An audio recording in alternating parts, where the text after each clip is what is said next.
We often talk about very old people on this channel. What I mean by that is that we usually talk about people who lived like in the Middle Ages or like really long time ago, but we must not forget that there are also very significant and important figures that have appeared very recently in history and even perhaps today that have affected the world of religion in significant ways. And one of the most inspirational and impactful figures in the Islamic world in the last century or so is the Senegalese Sufi saint and social revolutionary Ahmadou Bamba. He not only serves as a great example of West African Sufism or Islam in general, but also as a figure who resisted French colonialism, but did so through non-violence, a peaceful approach that was, probably for that reason, very successful. So let's explore one of the most significant Muslim personalities in recent memory and the Sufi order that he started.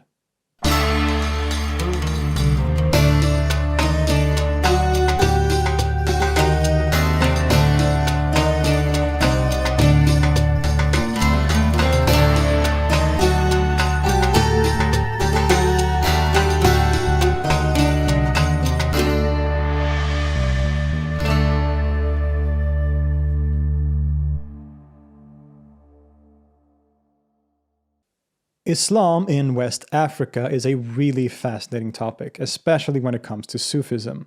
Indeed, in some ways, the situation in countries like Senegal or the Gambia kind of mirrors the way that much of the Islamic world looked for most of history, with Sufism playing a major role in religious, social, and political life. Not only are these countries overwhelmingly Muslim in their demographics, also according to Pew Research Center only a few years ago, 92% of Muslims in Senegal are affiliated with a Sufi brotherhood. And the numbers are similar in neighboring countries as well. This may be surprising to many people who assume that Sufism is some small sect, but this is what the situation has been like, or at least similar to this is what the situation has been like for most of history and in many places still today, as we can obviously see here. It's perhaps no surprise then why I did both my bachelor's and master's theses on West African Sufism and spent extended periods of time with the Sufi brotherhoods there. In any case, among the two most prominent Sufi orders in Senegambia, that is Senegal and the Gambia, is the Muridiya, which has significant political and social influence and was founded relatively recently by the 20th century figure Ahmadou Bamba.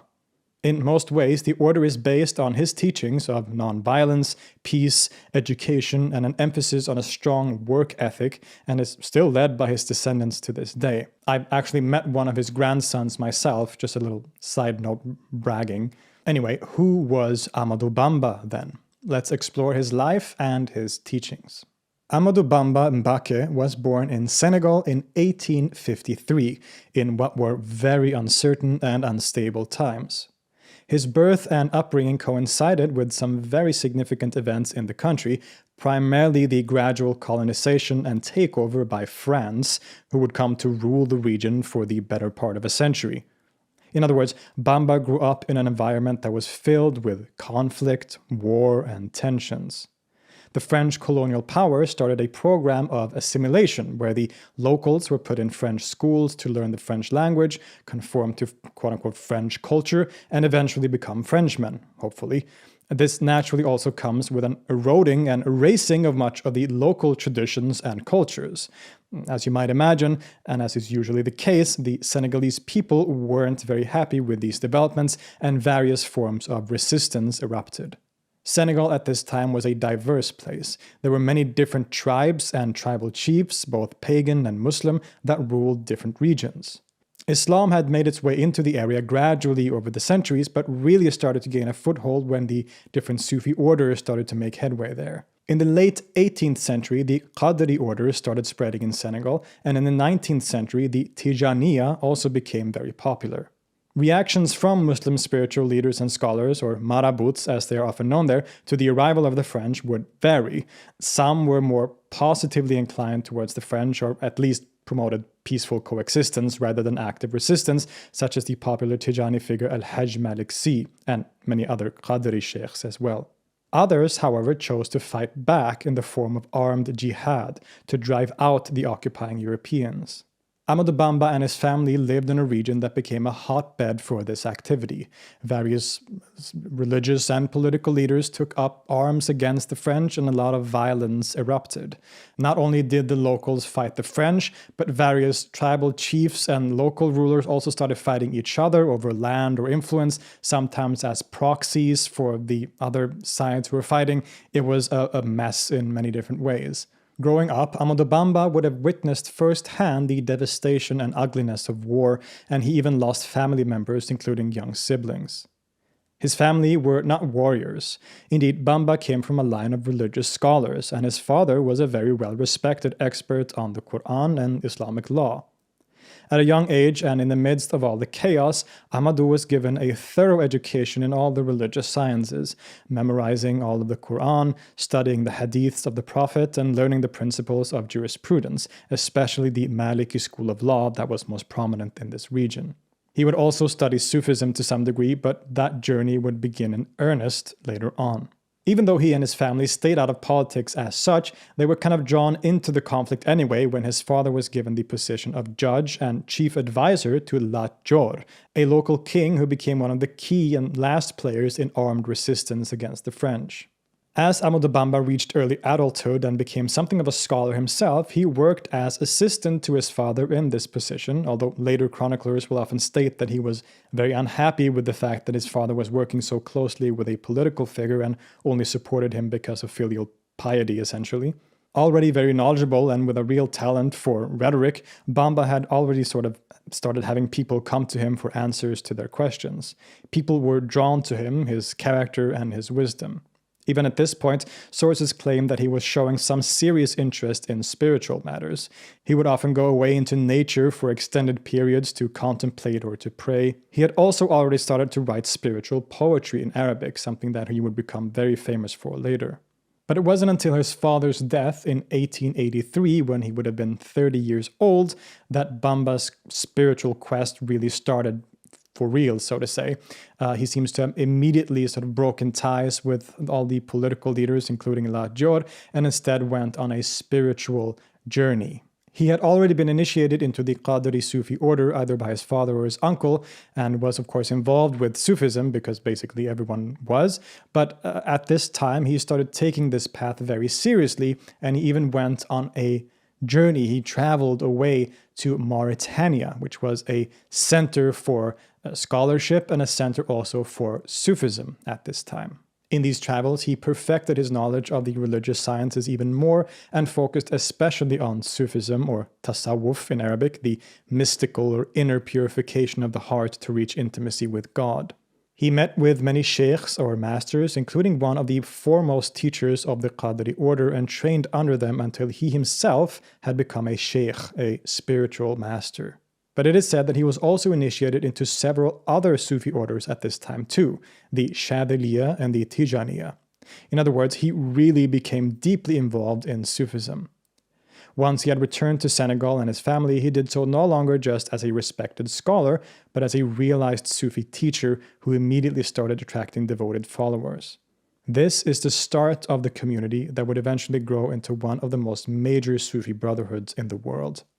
When Lat Dior was finally defeated in 1886, the French hoped that they had finally stamped out all resistance in the region and could thus complete their process of domination in the region.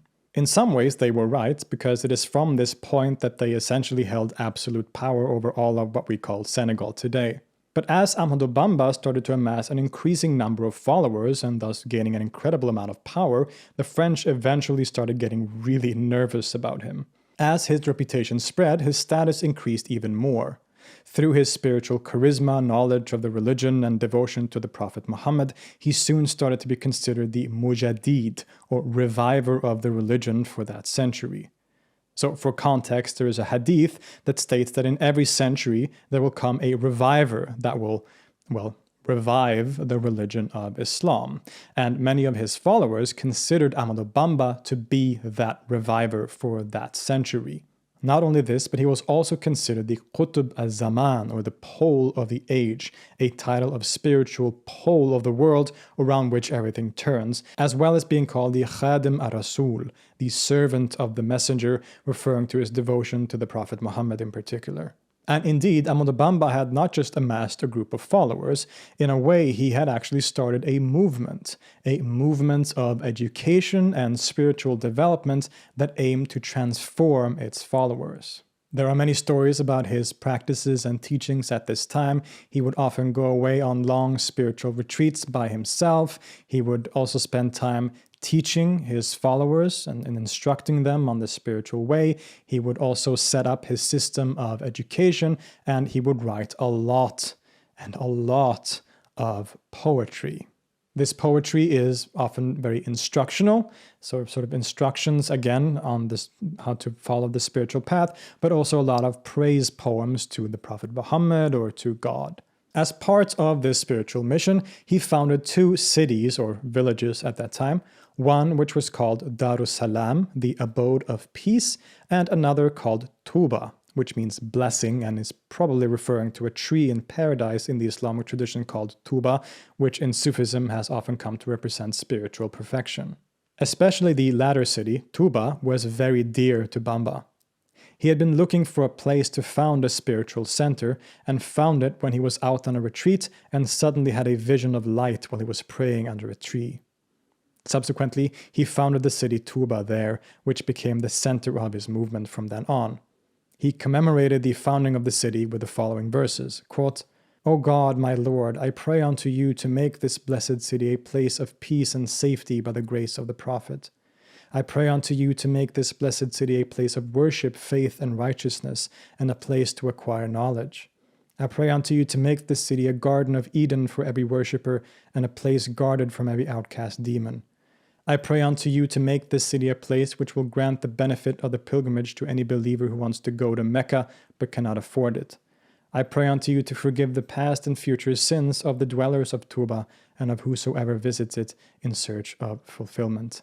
Ameen, God, O God, Ameen, O God." The city of Tuba, founded by Ahmadou Bamba, is today the 2nd largest city in all of Senegal and the center for his followers even to this day.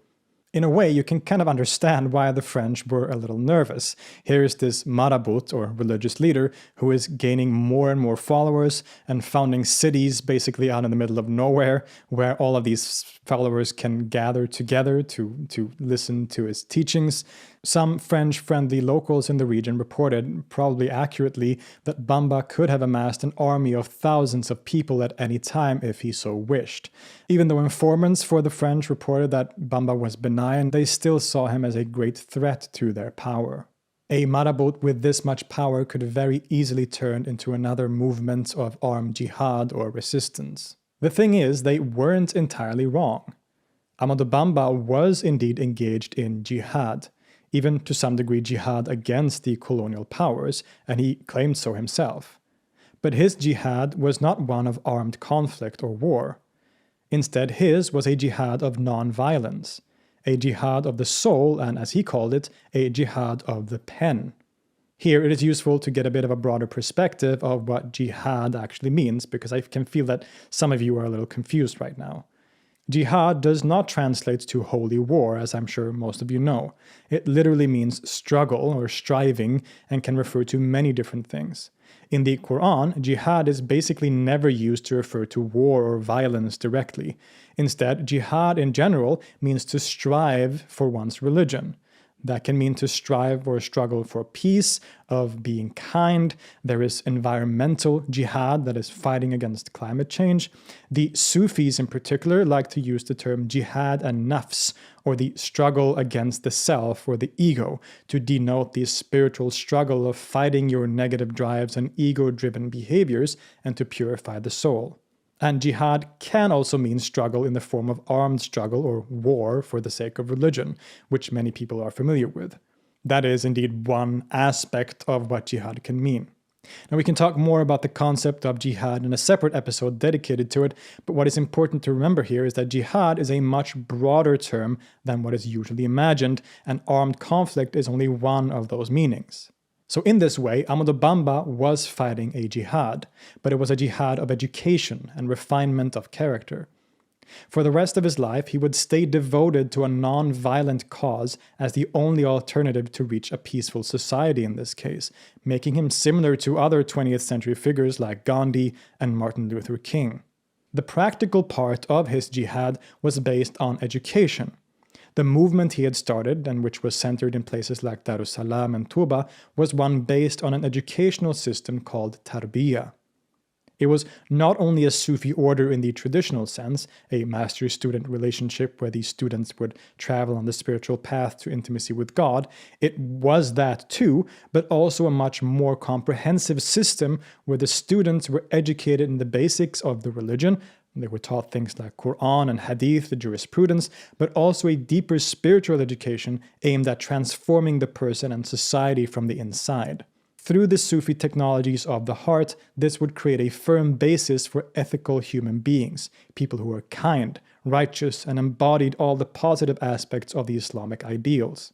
In the words of Michelle R. Kimball, quote, "The focus of tarbiyah is to groom participants who are distinguished and self-motivated to strive for excellence, have a sense of mission, conduct a balanced life, live in peace with themselves and their environment, and gain discernment with the necessary knowledge, understanding, and skills to make a difference in society by taking an active role, both individually and collectively, in the reform process that seeks to better the community, the country, and the world."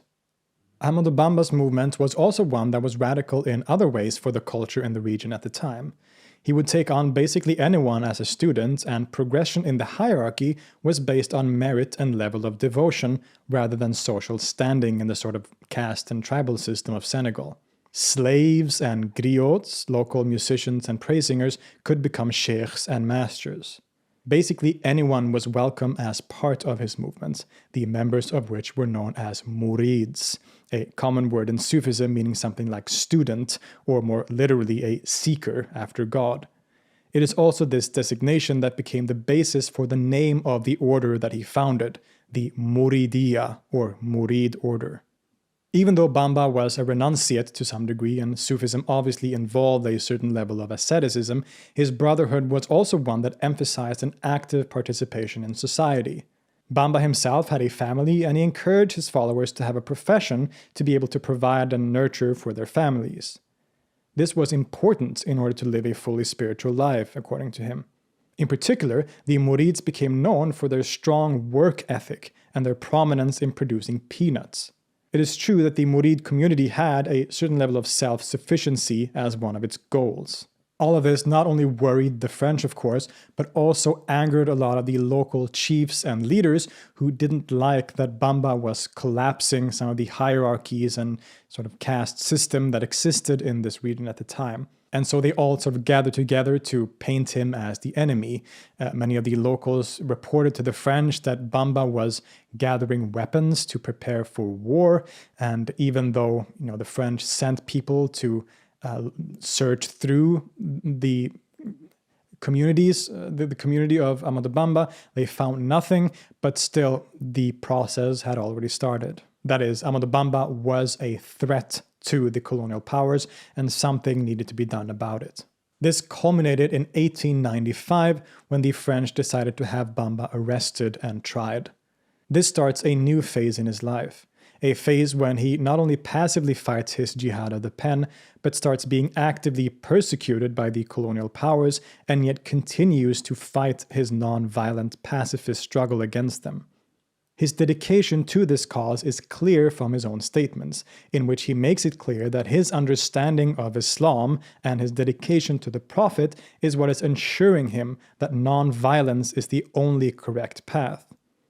As he is taken to a cell awaiting trial in Saint Louis, the capital, he wrote, quote, "Each time I recall this night, this governor and the ignominy, I felt like having recourse to arms.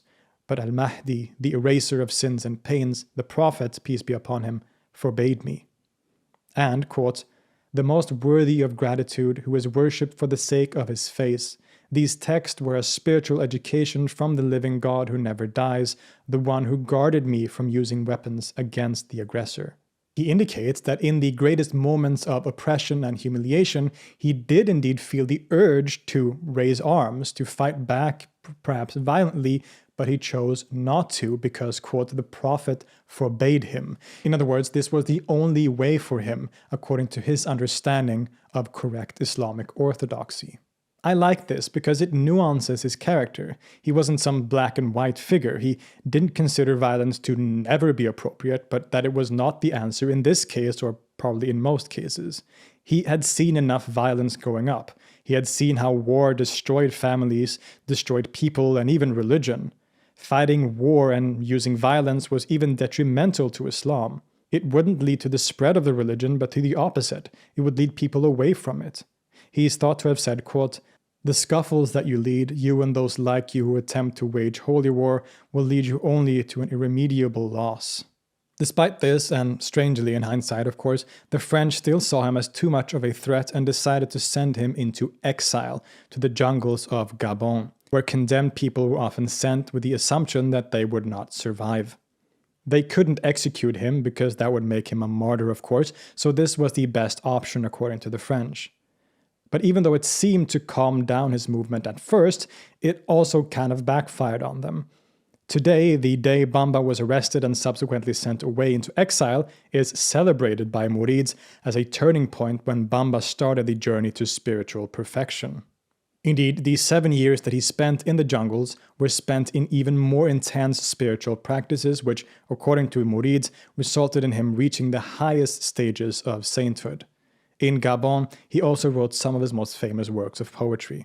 In short, when Bamba returned to Senegal from exile in 1903, after his followers had negotiated with the French, he was more powerful than ever. The fact that he had survived this exile was seen as almost a miracle, basically, and he started gaining more and more followers, perhaps even more so than before the exile. At the same time, the French had started doubling down on their policy of suppressing all forms of Muslim religious leaders that started amassing followers or that could have any sort of power in that way. Their policy was, quote, to prevent marabouts from creating centers of meeting, religious proselytizing, or pilgrimage, with a threat of punishment for anyone who did. They had Bamba under constant surveillance as they still considered him a threat to their power, and because he was still getting more and more powerful, as well as the fact that rumors were continuing to spread among his enemies and that he sometimes actually did show some resistance and defiance against worldly power, they decided to have him arrested again, only 6 months after he had returned from Gabon. Once again, Ahmadou Bamba was sent into exile, this time to Mauritania under the guardianship of a French-friendly Qadri Sufi sheikh called Sheikh Sidiya. This exile, which lasted from 1903 to 1907, was very different from the previous one. Here, Ahmadou Bamba spent his time with his fellow Sufis. He was well respected and even started a school to continue his mission of tarbiyah here. It is also said that it was in Mauritania that the Muridiya Sufi order was consecrated fully, as it is here that he is considered to have received the wird of the order from a vision of the Prophet Muhammad himself. A wird is a kind of prayer cycle that is performed daily by initiates in a Sufi order and which is unique to that order or sometimes even to the individual sheikh. Previously, Bamba had recited the wirds of the Qadri, Shadili, and Tijani orders, but now he had a wird of his own, thus completing the formation of the Muridiyya into a full Sufi tariqah of its own. Ahmadou Bamba was allowed to return home to Senegal in 1907, and this time he would stay for the rest of his life. He had spent most of 12 years in exile in total, but could now return triumphantly once again. The French gradually realized that he probably wasn't a threat and became increasingly more accommodating to him and the Murids. Even so, he would spend the rest of his life essentially under house arrest, first in Thiene, and from 1912 he was allowed to move to another house in Diourbel, in his native land of Baoul. It wasn't Touba, but at least he was home. The last years of Ahmadou Bamba's life remained intense. He continued his activities of fighting the jihad of the soul and pen, further established his system of education, which was being led in different locations by different sheikhs. The order grew exponentially in this period, more so than it ever had, and established itself widely across the region. He opened up new places of learning and houses of retreats and Sufi practices. He grew his family and continued to write incredible amounts of poetry. It is in this period of his life, in 1913, that the only known photograph of the sheikh was taken. This one. It shows Bamba in his characteristic white attire and covering his head and also part of his face, an image that has come to mean a lot to his followers to this day and will often adorn walls on the home of murids around the world. Above all, he never backed down from his non-violent principles and the quest for peace and stability. He fought his jihad for the rest of his days with unwavering commitment to the pacifist path. In the last decades of his life, he was on increasingly good terms with the French, even supporting them in the First World War since he saw them as protecting Muslim lands from invasion. He had always led a movement of resistance, but this resistance was never one of violence or even of overthrowing the government per se. Above all, it was a resistance in support of spiritual and ethical purification, but also to some degree against the colonialist policies of eroding traditional local traditions. He wanted to preserve the spiritual core of society through education and thereby create a more aware population that would in that way resist colonial influence.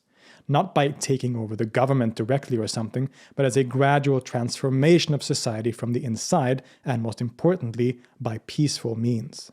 It is thus not that surprising that Bamba did allow many of his followers to attend French schools and learn the French language, for example. That in itself was not a problem, as long as they also had a solid spiritual and religious foundation to stand on. For his whole career, he had insisted and tried to reassure the French that he was not interested in trying to raise arms against them, or even interested in worldly politics whatsoever. In perhaps the most forceful and clear statement of his commitment to nonviolence, he stated, quote, "Whoever gives even 5 francs for the sake of God will be compensated. Further, I have agreed to certain conditions with God, such that even if the Mahdi descends to earth, I would not assist him in battle.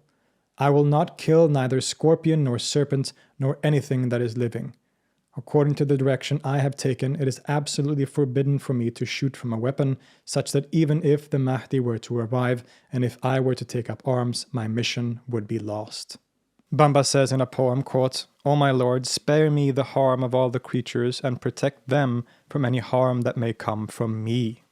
Bamba sought peace above all, and even in his last years, he assured the French that he and his followers were not interested in creating disturbances.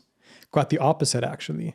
Bamba praised the relative peace that prevailed under French rule, which was much preferred to the uncertain times of pre-colonial times, which was characterized by a lot of conflict. He even issued an official fatwa, which made clear his stance, arguing that there was no valid reason at the present time to wage armed jihad, pointing to the specific context in which the Prophet Muhammad had done so, and referring to Islamic law, arguing among other things that the French rule was to be accepted because Muslims were still allowed to practice their religion in the country, and that they, being Christians, belonged to the so-called people of the book. "O my Muslim brothers, do not get involved in this so-called jihad, which would only result in human losses and material destruction, not to mention the havoc it would wreak in the country. If you say to me that jihad is prescribed by Islamic law and by Sunnah, my response is that it was so in times and circumstances that are different from yours and for people who are different from you. We should treat Christians the way they were treated by Prophet Muhammad. They lived in a peaceful cohabitation without any hostility nor contempt." Thus, he emphasized peaceful coexistence while simultaneously fighting very firmly to preserve and cultivate the Islamic tradition against foreign opposition. In today's world, it is especially interesting to consider that Ahmadou Bamba's total commitment to peace and non-violence stemmed directly from his reading and understanding of the Islamic religion and its teachings. Just like someone like Gandhi claimed that he took inspiration from the Hindu Bhagavad Gita in his policies and stances, and Martin Luther King in his civil rights movement looked to the Bible for inspiration, Ahmadou Bamba took inspiration in his stands in his nonviolent policies, his nonviolent jihad in the Quran and the examples of the Prophet Muhammad. Ahmadou Bamba passed away in the summer of 1927, by then in his 70s, and was buried in his beloved city of Touba, where a mausoleum and mosque was soon erected and eventually became the largest mosque in all of West Africa. He left behind an immense legacy. Whereas the other Muslim leaders who chose the path of armed resistance were defeated and soon forgotten, Ahmadou Bamba's pacifist struggle was and became more successful than anyone could have imagined. His Murid order had already become a significant religious, economic, and social force in the country and would only become even more so as the years went on after his death. Today, it is estimated that about a third of the population in Senegal and the Gambia belong to the Muridiya, and they play a major role in the social and even political life of the country. In this way, he was arguably very successful. Many of his closest followers became famous sheikhs even in his own day, and their influence continued after his passing. The most famous of these is probably the very interesting figure called Ibrahim Fall, one of Bamba's earliest followers who became famous and somewhat controversial for his complete devotion to the sheikh. He would be so devoted to serving him, in fact, that he sometimes even neglected some of the basic Islamic rituals like the daily prayers, which not everyone appreciated, including Bamba himself. Nonetheless, Ibrahim Fall remained a central leader in the Murid community, eventually being a sheikh himself. He emphasized a strong work ethic and service, and a sub-movement within the Muridiya grew out of his leadership, which became known as the Baye Fall. The Baye Fall is still prominent in the region today and is characterized by often wearing patched, colorful clothing, dreadlocks, and sometimes intense musical performances. But there were many other sheikhs in the community as well, many of whom were members of Bamba's family. Indeed, after his death, the top leaders of the order, the so-called Khalifas, were essentially a succession of his sons and later his grandchildren. But the order also consists of many sheikhs, teachers, and masters of various backgrounds and standings, including, of course, converts. Because indeed, the Muridiya grew to be one of the largest Sufi brotherhoods in West Africa and eventually the whole world. There are communities of Murids spread all around the globe, from New York to Paris and Stockholm, all of whom trace their spiritual lineage to Ahmadou Bamba and his teachings of education, nonviolence, and peaceful coexistence. As we said earlier, the city of Touba, which was founded by Bamba, is today the second largest city in Senegal after the capital of Dakar. It is also the place of one of the largest pilgrimages in the world. Indeed, every year, millions of Murids around the world travel to Touba to commemorate the arrest and exile of Bamba to Gabon, that event which came to represent his ascension to true sainthood, if you remember. It is a massive event in which people come to visit the city, the mausoleum of Bamba, and to celebrate his life, teachings, and poetry. This pilgrimage is known as the Grand Magal and has become one of the most important events or happenings in West Africa, having a major social, political, and economic impact on the country. These practices, which make the Muridiya stand out, are fascinating. Aside from all the regular observances that all Muslims perform, like the daily prayers and so on, as well as some of the more specific practices associated with Sufism, the Murids have unique ways of applying the teachings of their master. Bamba's legacy in his order is not only in the general teachings that he conveyed, but also very much in his writings. As we have mentioned, he was a very prolific poet who wrote in Arabic with a proficiency that was unusual for someone from his region. Some of the most famous of these poetic works include the Jawartu and the Maghlaqur Niran wal Mafatihul Jinan, or the Locks of Hell and the Keys to Paradise. These poems, or qasida, or qasaid in plural, which express his teachings, are incredibly important to the Murids and make up a part of everyday practice for them. Indeed, one of the most characteristic practices of the Muridiya is precisely the recitation of these poems, which is often referred to precisely as qasida. In a way, this is the dhikr of the Murid order. Dhikr, meaning remembrance, is one of the key practices of Sufism, where the names of God or certain phrases are repeated or recited for extended periods of time, and often in groups. And in the Muridiya, dhikr often takes the form of qasida recitation. Murids will sit in a circle and recite from Ahmadou Bamba's poetry with certain melodies. In a way, it is a kind of musical experience, and a very powerful one for anyone who has the privilege to experience it in real life.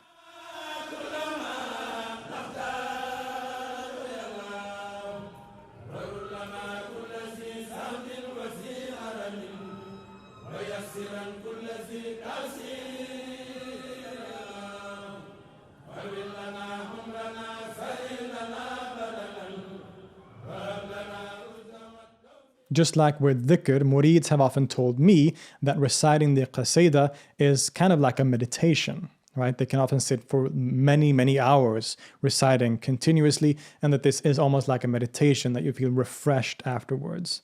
If you go to any Murid celebration, especially in places like Touba, and even more especially during the Magal, the pilgrimage, you will hear qasida being recited everywhere. It is a very powerful kind of thing, and it's all pervading in this region.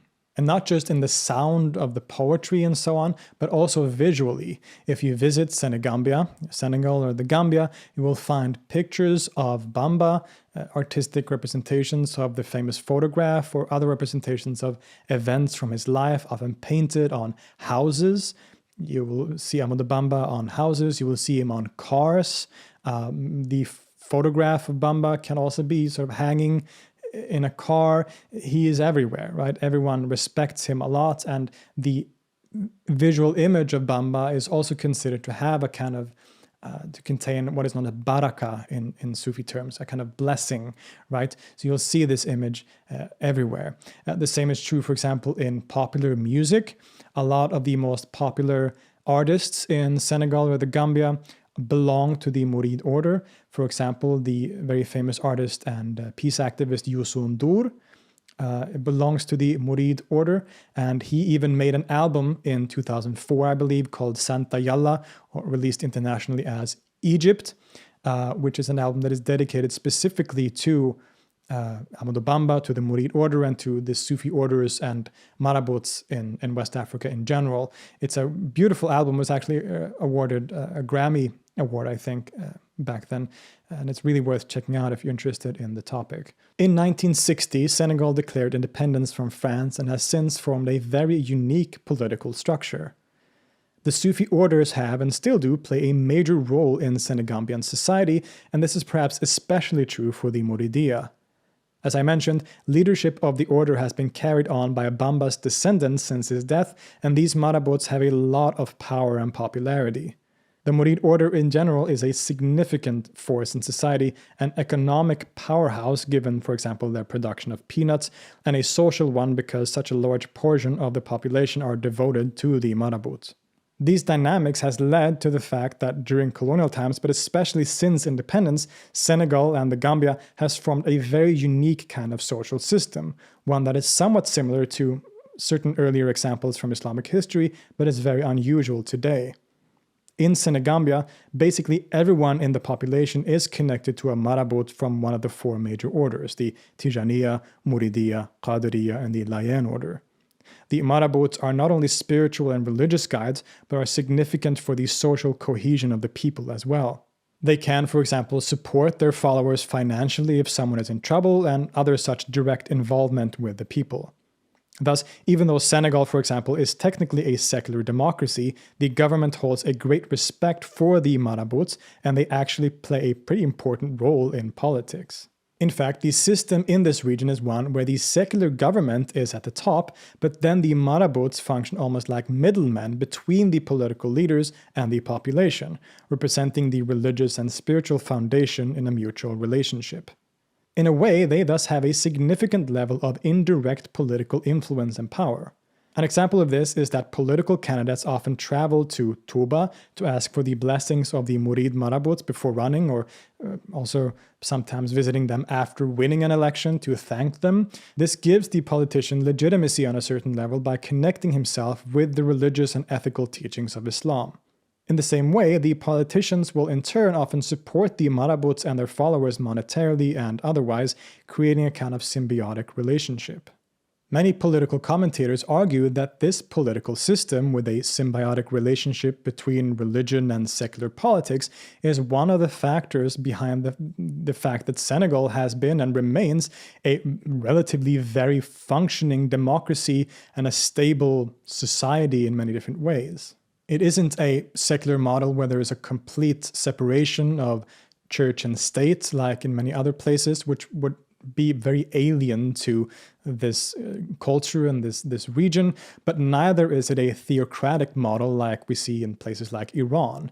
Instead, it's a kind of third option where religion and politics do have a relationship with each other. They work with each other and they inform each other, but they are also separated in some significant ways. The secular politicians are to some degree at the top, but the religious leaders still play a very significant and important role as kind of intermediaries and middlemen between these secular politicians and the general population.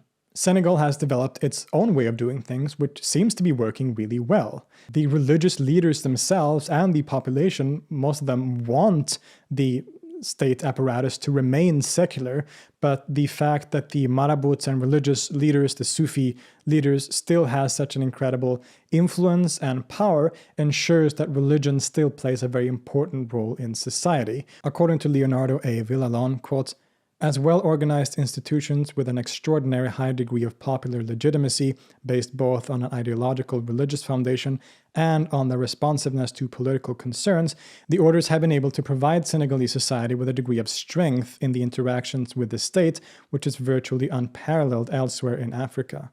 A strength that is probably an important factor in how fundamentalist groups seem to find very little foothold in this region, and why, for example, a Christian, Leopold Senghor, could be elected the first president of the country with wide support even from Muslim religious leaders. The figure of Ahmadou Bamba played no small part in this current landscape in West Africa. His non-violent jihad was arguably a lot more successful than the violent uprisings of some of his contemporaries, and has come to have a major impact on the world. Not only this, but he inspires us to this day with his devotion to peace, his commitment to his religious beliefs, and his general resilience, whether you are a murid or not. If you're interested in more stuff about West African Islam or West African Sufism, you can check out a previous documentary I made about the Tijaniya pilgrimage to the city Bogal, which takes place annually, which I referred to earlier in this episode. I'll leave a link to that up here somewhere. For now, I'd like to thank everyone for listening. I'd like to thank all of my patrons, as usual, for supporting this channel monetarily, without whom I would not be able to do this. To do all these videos require a lot of research, of course. Now, this video was based partly on my own research and stuff that I've researched a long time ago. This has been a subject that I've worked with previously and that I have some experience with. But still, every video takes a lot of work, of course. And so the support of you guys means so much and is invaluable to me. So thank you all so much. If anyone else wants to become a patron, I will leave links to all that stuff in the description and in the pinned comment. But in any case, feel free to leave a comment, like the video, or subscribe to the channel if you haven't already. And I will see you next time.